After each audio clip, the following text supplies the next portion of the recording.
میرے نبی پاک نے فرمایا 3 کام کرو تمہیں فائدہ ہوگا. حضرت عبدالرحمن ابن عوف فرماتے ہیں میں نے اس کا تجربہ کیا اس حدیث کا, اور آپ فرمایا کرتے تھے مجھے اللہ کی عزت کی قسم جو میرے نبی نے کہا حق اور سچی کا ہے, حق اور سچ کا ہے. حضور سید عالم صلی اللہ علیہ وسلم نے فرمایا صدقہ دینے سے مال کم نہیں ہوتا. صدقہ دینے سے مال جی کیا کرنے سے, یہ وعدہ ہے نبی پاک کا. صدقہ دینے سے پیسے, اچھا بتائے نا جی مجھے 1000 میں سے 500 دے دیا تو باقی کتنے رہ گئے؟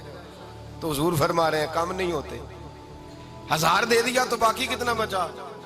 نہیں بھائی, میرے محبوب فرماتے ہیں تو اللہ کے رستے میں ایک دے وہ تجھے 700 گنا کر کے واپس عطا فرمائے گا. نبی پاک نے فرمایا صدقہ دینے سے مال کم نہیں ہوتا, اور فرمایا معذرت کرنے سے عزت میں کمی نہیں آتی. معذرت کرنے سے عزت میں کمی, اللہ اکبر, معذرت کرنے سے عزت میں کمی. اور حد کر دی میرے حبیب نے, فرمایا تو رب کی رضا کے لیے عاجزی کر, تیرے نبی کا وعدہ ہے اللہ تجھے عزت عطا فرما دے گا.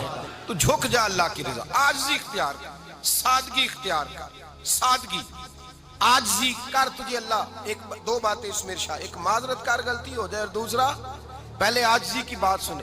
حضرت عمر بن عبدالعزیز بادشاہ تھے, سوئے ہوئے تھے, غلام بھی پاس آرام کر رہا تھا, مہمان بھی آئے تھے. غلام کی ڈیوٹی تھی ہر وقت حضرت کے پاس رہنا. اب سوئے ہوئے دیر ہو گئی, غلام بیچارہ تھوڑا تھوڑا اونگ آتے آتے سو گیا. حضرت چراغ روشن تھا, کچھ لکھ رہے تھے, مہمان بیٹھا تھا, خادم سو گیا. اب چراغ نہ آہستہ آہستہ گل ہو گیا, بجھ گیا. حضرت اٹھے, بوڑھے آدمی تھے, چراغ صحیح کرنے. مہمان کہنے لگے حضور میں نہ کر دوں, میں نہ کر دوں. کہنے لگے نہیں تم مہمان ہو, مہمان سے خدمت نہیں لی جاتی. تو اس نے کہا غلام کو جگائیے. فرمانے لگے ابھی تو بیچارہ سویا ہے اور نیند سے بیدار کر دوں. خود گئے, اس میں تیل دوبارہ ڈالا, بتی ٹھیک کی, جلائی, واپس آ گئے. وہ مہمان, اب بادشاہ کا مہمان بھی تو کوئی بادشاہ ہی ہوگا نا. کہنے لگا حضور آپ اپنے کام خود کرتے ہیں, کیا لفظ ہے, کیا حسن ہے, اور 2 جملوں میں کیا تاثیر ہے. آپ فرمانے لگے ہاں میں اپنے کام خود کرتا ہوں. جب میں گیا تھا تب بھی عمر بن عبدالعزیز ہی تھا, اور جب چراغ صحیح کر کے واپس آیا ہوں تو پھر بھی عمر بن عبدالعزیز ہی ہوں. میرے اندر کوئی تبدیلی آئی, میں وہی ہوں جو گیا تھا. حضرت سیدنا فاروق اعظم رضی اللہ تعالیٰ عنہ فرماتے میں بیٹھا تھا, اور ابھی 3 دن ہوئے تھے نبی پاک صلی اللہ علیہ وسلم کے وصال ظاہری کو. میں بیٹھا ہوا تھا, 2-3 بچیاں آ گئی, اور حضرت ابوبکر صدیق رضی اللہ تعالیٰ عنہ کے سامنے آ کے بیٹھ کے رونے لگی. جناب صدیق اکبر رضی اللہ تعالیٰ عنہ کا بچیوں روتی کیوں ہو؟ تو کہنے لگے آپ خلیفہ بن گئے ہیں. جب سے ہمارے ابا کا انتقال ہوا تھا ہمارا ذریعہ معاش یہ تھا کہ ہم نے بکریاں رکھی ہوئی تھی. آپ روز آتے تھے, بکریوں کا دودھ دھوتے تھے, ہم پی بھی لیتی تھی, بیچ کے گزارا بھی کر لیتی. اب آپ تو خلیفہ بن گئے, کون آیا کرے گا؟ تو حضرت ابوبکر صدیق فرمانے لگے تمہیں پتہ ہے جو خلیفہ ہوتا ہے وہ تو خادم ہوتا ہے قوم کا, میں آیا کروں گا. حضرت ابوبکر صدیق روزانہ اٹھتے عصر کے بعد اور جاتے, خلیفہ ہونے کے باوجود ان بچیوں کی بکریوں کو پکڑتے, دودھ دھوتے, ان کے گھر میں دے کے آتے. حضرت فاروق اعظم جب بھی دیکھتے تو کہتے ابوبکر تو پیچھے آنے والوں کے لیے راستہ بڑا مشکل کر رہا ہے, بڑا مشکل کر رہا ہے. جگر راہ وفا میں نقش ایسے چھوڑ آیا ہوں, میں جس منزل سے گزرا ہوں وہ اب تک یاد کرتی ہے. حضرت سلمان فارسی رضی اللہ تعالیٰ عنہ صوبے کے گورنر تھے, سادہ سا لباس پہن کر, سادہ سا, بس اسٹاپ پہ کھڑے تھے, جہاں سے لوگ اندر داخل ہوتے تھے, جہاں سواریاں باندھی جاتی تھی, آج ہم اپنے زبان میں اسے بس اسٹاپ کہتے. باہر کھڑے تھے, کوئی مہمان آ گیا کسی کا, اس نے دیکھا سادے سے کپڑے ہیں, خستہ سی حالی ہے, اس نے سمجھا کوئی کلی ہے شاید, معاذ اللہ کوئی ملازم ہے.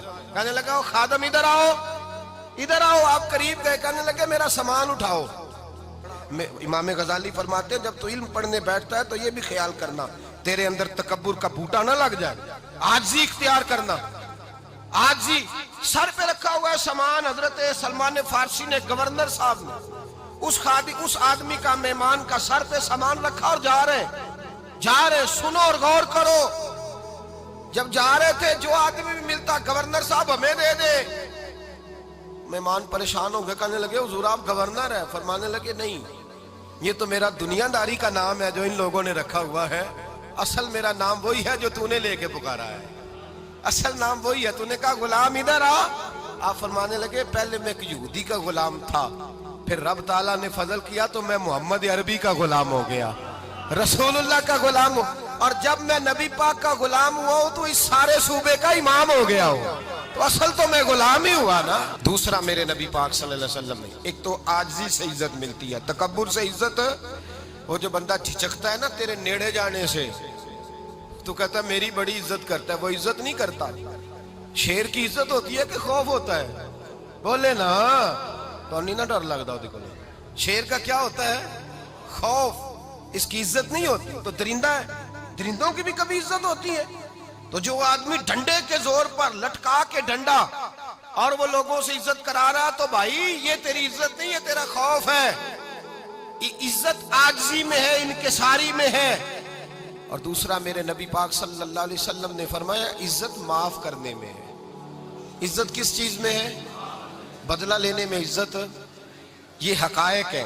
عزت بدلہ لینے، جس نے ایک تھپڑ کے جواب میں دو مارے وہ باعزت نہیں، بلکہ مسند امام احمد بن حنبل پڑھی، حضرت موسیٰ علیہ السلام کوہ طور پہ کھڑے، میرے رسول پاک علیہ السلام فرماتے ہیں جناب موسیٰ علیہ السلام نے اللہ کی بارگاہ میں عرض کیا، اے اللہ ساری دنیا کہتی ہے ہم عزت والے ہیں، ہم عزت والے ہیں، من اعز عبادک یا اللہ، اے اللہ تو بتا تیرے بندوں میں عزت والا کون ہے؟